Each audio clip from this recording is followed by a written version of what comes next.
ఓం నమో వెంకటేశాయ. శ్రీమహాగణాధిపతయే నమః. శ్రీరామకృష్ణగురవే నమః. ఈశ్వరో విక్రమీ ధన్వీ మేధావీ విక్రమః క్రమః అనుత్తమో దురాధర్షః కృతజ్ఞః కృతిరాత్మవాన్. శ్రీ విష్ణు సహస్రం 9వ శ్లోకంతో నామస్మరణ చేసుకొని భీష్మ ఉపదేశం వినబోతున్నాం. బ్రాహ్మణ క్షత్రియ వైశ్య శూద్రులనే 4 వర్ణాల వారి ధర్మాలను, బ్రహ్మచర్య గృహస్థ వానప్రస్థ సన్యాసాలు అనే 4 ఆశ్రమాల ధర్మాలను తెలుసుకున్నాను.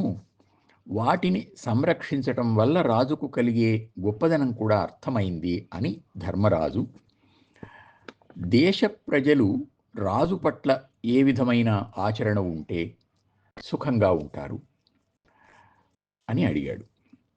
భీష్ముడు ప్రజల ఆచరణ గురించి చెబుతూ రాజు కూడా ప్రజల పట్ల ఎలా వ్యవహరించాలో వివరించాడు. సారాంశంగా ప్రజలకు పరిపాలకులకు పరస్పరం ఎటువంటి అవగాహన ఆచరణ ఉండాలో చెప్పినట్లయింది. మొదట ప్రజల ఆచరణ గురించి భీష్ముడు ఇలా వివరించాడు. ఉత్తమ గుణాలు కలిగిన ఒక గొప్ప వ్యక్తిని రాజుగా చేసుకొని ప్రజలు అతని ద్వారా తమకు కావలసిన అన్ని పనులను నెరవేర్చుకుంటూ సుఖంగా ఉంటారు. రాజే లేకపోతే చిన్న చేపలను పెద్ద చేప మృంగినట్లుగా ప్రజలలోనే బలవంతులు బలహీనులను అన్ని విధాలా దోచుకుంటారు. ఒకప్పుడు ప్రజలు తమలో తామే సర్దుకొని ఉండగలుగుతాము అనుకొని రాజును వద్దనుకున్నారట. కానీ కొద్ది కాలంలోనే వాళ్ళలా ఉండలేక బ్రహ్మదేవుణ్ణి ప్రార్థిస్తే ఆయన మను చక్రవర్తిని చూపించారట. ప్రజలు ఆయన పరిపాలనకు అవసరమైన ధనాన్ని, బంగారం మొదలైన వాటిలో సగభాగాన్ని, ధాన్యంలో 10వ భాగాన్ని 10వ వంతును ఇస్తామని, దాన్ని ఉపయోగించి దుష్ట శిక్షణ శిష్ట రక్షణ చేయమని ప్రార్థించారట. ఆ విధంగా మను చక్రవర్తి ప్రజారంజకంగా పెక్కు సంవత్సరాలు పరిపాలించడం జరిగింది. ఒకవేళ రాజు ఏదైనా చిన్న అధర్మం చేసినట్లు కనిపించినా ప్రజలు సహనంతో నిజానిజాలు తెలుసుకొని వ్యవహరించాలని అన్నారు. తన ప్రజలే తనను వ్యతిరేకిస్తే శత్రువులు ఇంకా అసలు లెక్కబెట్టరు. అప్పుడు దురాక్రమణ జరిగే అవకాశం ఎక్కువ. పరపాలన వస్తుంది కనుక అది ప్రజలకు కూడా మంచిది కాదు. రాజుకు అన్ని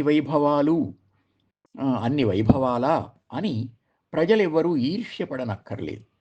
అవి ఆడంబరాలు కాదు, అవసరాలు. భీష్ముడు అంటున్నాడు,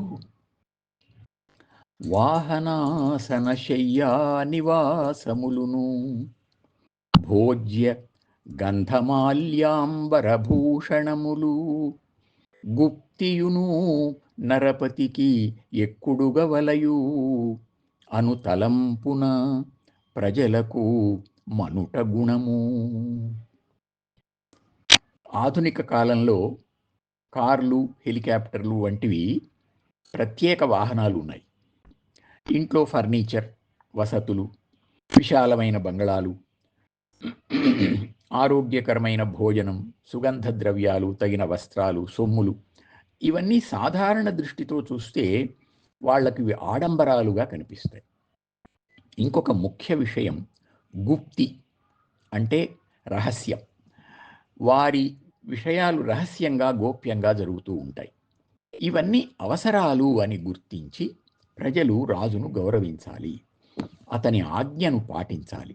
ఇది రాజు పట్ల ప్రజలకు ఉండవలసిన అభిప్రాయం. ఇక రెండవ అంశం, రాజుకు ప్రజల పట్ల ఎటువంటి అభిప్రాయం ఉండాలో భీష్ముడు వివరిస్తున్నాడు. అతడును మందహాస సహిత ఆలపనంబును సత్యభాషణవ్రతమును సంవిభాగ నిరవద్యతయున్ సమభావమున్ కృతజ్ఞతయు జితేంద్రియత్వము ప్రసాదగుణంబును గల్గి భూమికిన్ పితృసముడై విరోధి జన భీషణ సారతనుప్ప పెంపగున్. తనను చూడడానికి వచ్చిన ప్రజలతో రాజు నవ్వుతూ మాట్లాడాలి. ఒక మాట చెబితే దానికి కట్టుబడి ఉండాలి. సంపదను ప్రజలకు పంచడంలో నిష్పక్షపాతంగా వ్యవహరించాలి. వర్ణ వర్గ విచక్షణ చూపకుండా అందరినీ సమభావంతో గౌరవించాలి. ప్రజల పట్ల కృతజ్ఞతతో ఉండాలి. తాను ఇంద్రియ నిగ్రహం కలిగి ఆదర్శంగా నడుచుకోవాలి. కోపం లేకుండా, విసుగు చెందకుండా ప్రసన్నంగా ఉండాలి. ప్రజలకు కన్నతండ్రిలాగా, శత్రువులకు మృత్యువులాగా ఉండాలి. ఇది రాజు ఉండవలసిన రీతి అని భీష్ముడు అన్నాడు. అప్పుడు ధర్మరాజు జోక్యం చేసుకుంటూ, అవును పితామహ, నేను ఈ విషయం కొందరు పెద్దలు చెప్పగా విన్నాను. మీ మాటలతో అది రూఢి అయింది అని అన్నాడు. దానికి భీష్ముడు, ఈ అంశం గురించి ఇంకా విశేషాలున్నాయి. పూర్వం వసుమనుడు అనే రాజుకు బృహస్పతి చెప్పాడు అని అంటూ బృహస్పతి మాటలలోని సారాంశాన్ని ఇలా చెప్పాడు.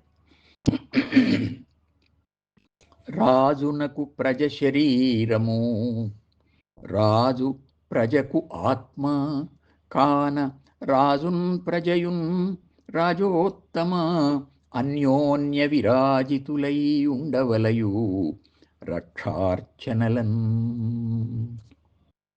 ప్రజలు శరీరం వంటివారు, రాజు ఆత్మ వంటివాడు. రాజు రక్షణ చెయ్యాలి, ప్రజలు అతన్ని గౌరవించాలి. ఇలా పరస్పర గౌరవంతో అందరూ సుఖంగా ఉండాలి. ఇది బృహస్పతి బోధించిన జీవన నీతి అని భీష్ముడు ఉపదేశించాడు. ఓం నమో వెంకటేశాయ.